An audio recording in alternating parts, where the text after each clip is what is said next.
माननीय अध्यक्ष महोदय, मेरे पास जवाब आ गया, कुछ सप्लीमेंट्री पूछना है। जवाब आ गया, पूरा प्रश्न पूछिए।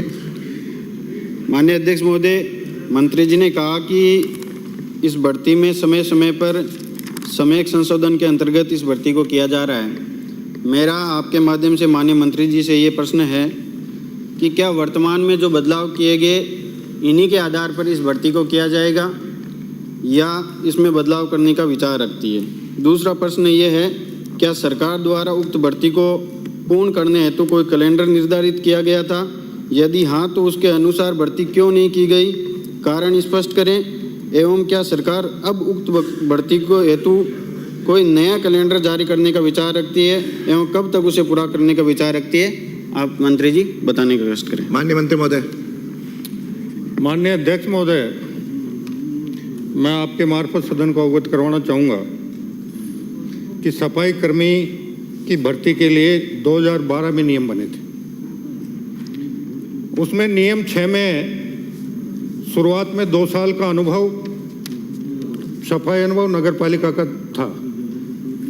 उसके बाद उसमें 5/7/2023 में संशोधन किया गया और उसमें निजी संस्थान और व्यक्तिगत द्वारा जारी किए गए अनुभव प्रमाण पत्र को भी मान्यता देने का प्रावधान किया गया।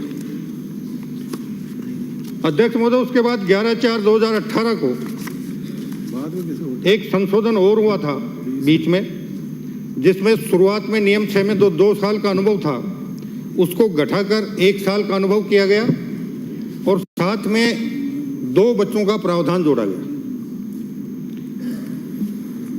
मूल नियमों में परीक्षा और साक्षात्कार थे, क्योंकि उसमें 2 साल का नगरपालिका का अनुभव का प्रावधान था। 23/1/2024 को लॉटरी के माध्यम से भर्ती करने का प्रावधान जोड़ा गया और उसके बाद 8/6/2023 को प्रायोगिक परीक्षा का प्रावधान जोड़ा गया।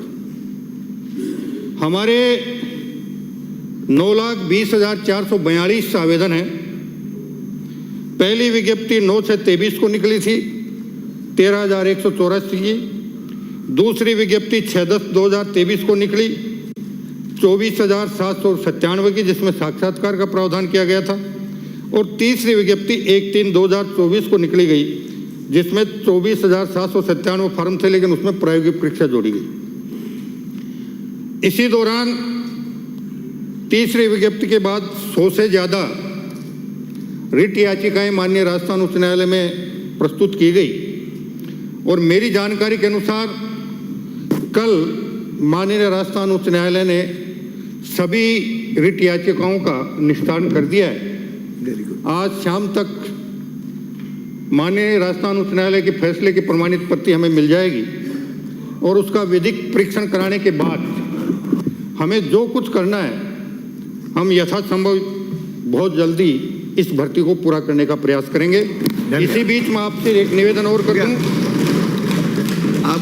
12 जून 2024 को एक सफाई कर्मचारी एसीबी के हत्थे चढ़ा, जो 1,75,000 रुपये एक आवेदक से भर्ती करवाने के गारंटी के साथ प्राप्त कर रहा था।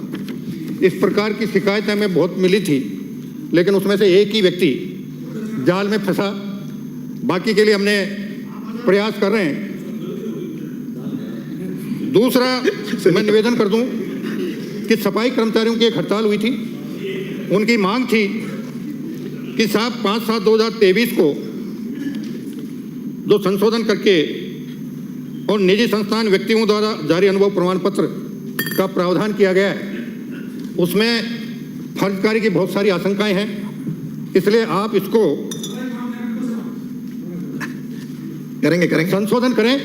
और इसीलिए हमने 15 मार्च 2024 को शर्तों में संशोधन किया, जिसमें नगर निकाय के सक्षम पदाधिकारी द्वारा, अगर वो संविदा पे रहा है, ठेकेदार ने जो प्रमाण पत्र दिया है उसको अधिप्रमाणित करने का, या नगर पालिका में वो दैनिक मजदूरी पे रहा है तो उसका प्रमाण पत्र जारी करने का प्रावधान किया गया था। बता गया उत्तर में। और साथ ही मैं निवेदन कर दूं क्लियर आ गया कि मूल नियमों में 1,000 की आबादी पर 4 पदों का प्रावधान है और उसी के आधार पर हमने ये किया है। फिर भी मैं चाहूँगा कि इस भर्ती में कोई भी माननीय सदस्य या नेता प्रतिपक्ष कोई भी सकारात्मक सुझाव देंगे जिससे ये भर्ती पूर्ण रूप से पारदर्शी तरीके से संपन्न हो सके। हम उस धन्यवाद। सुझाव का स्वागत करेंगे। अरे इससे ज्यादा उत्तर बढ़िया क्या है? श्री दीप्ति किरण माहेश्वरी, नियमों में उसको माननीय अध्यक्ष शामिल करने महोदय, में माननीय किसी अध्यक्ष प्रकार की कोताही नहीं बरतेंगे। श्री दीप्ति